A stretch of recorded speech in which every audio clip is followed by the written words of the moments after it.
especially on the defensive end. I thought we shared the ball. I thought we found open guys. I thought we were very aggressive, getting paint touches and then finding open shooters. I thought this was the best game in a long time that our press was very effective, especially when you talk about the deflections we had. At halftime, we had like 23 deflections. We had turned them over 10 times. If you look at game one, they only turned the ball over 10 times in total for the game. And then obviously you look at tonight, we did a good job of forcing turnovers with 20 against those guys. But very good experience. James Madison team, they're tough because they can switch off screens. They got great size in the 2 and 3. I thought we did a really good job on Jackson Kent. If you look at him the first time around, he had 23 points against us. Was that a thing for you specifically, to shut him down and make somebody else do it? Well, not so much shut him down.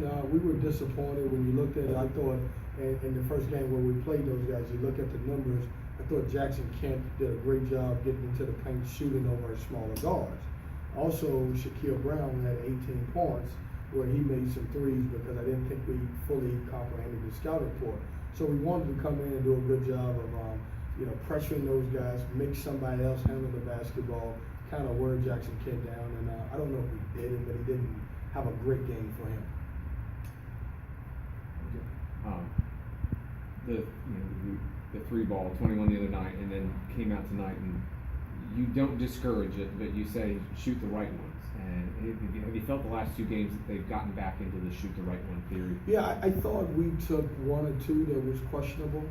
But for the most part, I think that we're taking good shots. If you look at it, our assist to turnover ratio tonight, obviously I don't know how we turned it over 16 times, but we had 15 assists on 31 field goals, which is about almost half of them.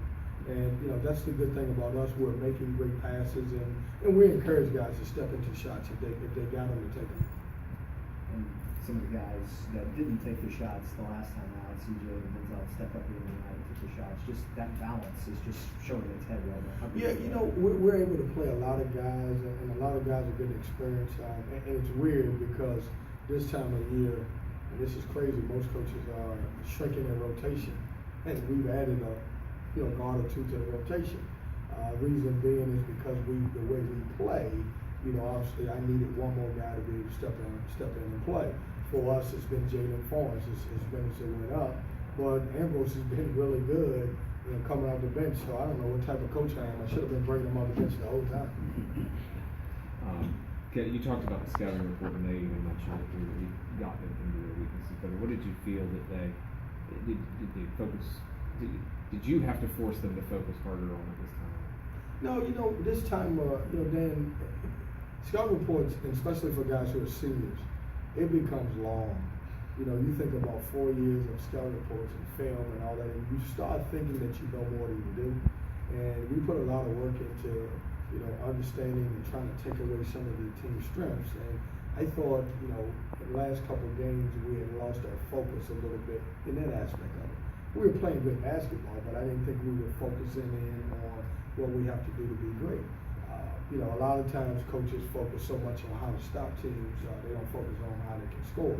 Well, we've done a great job on the offensive end because we're scoring the ball, but I thought we were letting guys get too much to their strengths, and I think we're back to taking away some of people's strengths if we can. You guys always talk about one game at a time and focus on the guy in front of you. Now that Northeastern's beaten Charleston tonight, you're back in front by yourself. How do you temper that with what's coming up? The crazy thing about it, and of course I tell you this all the time, they'll read it, they'll know it, but I'll never discuss it. I just think when it's, we got to control our own destiny. Charleston lost, that doesn't necessarily put them out of it. Obviously, all we can control is UNCW, and that's all we're going to focus on. We have a lot of respect for the remaining 5 teams that we play. They're all very good basketball teams, and any given night in this conference, you can lose. So I'm not surprised when you go back and look at the scores and see who won and lost. It's conference time, and the CAA is tough as any conference in the country. And I think what people make mistakes at in any conference is you start looking at their record and you don't look at the individual players. And I think it's some great players in this conference. This is a really good conference, and on any given night, on the road, at home, wherever you're at, you can lose. that's all we're focused on, is trying to be the best version of ourselves.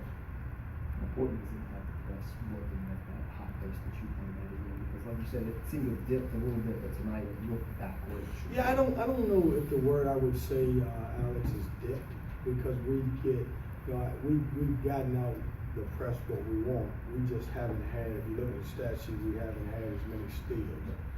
But I don't press to get steals, I press a lot for tempo.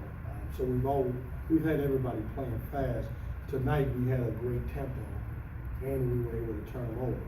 So when you get those two together, then we have a chance to be a very good basketball team. One more question. Okay, thank you very much. Thanks, guys. Thanks, Kevin.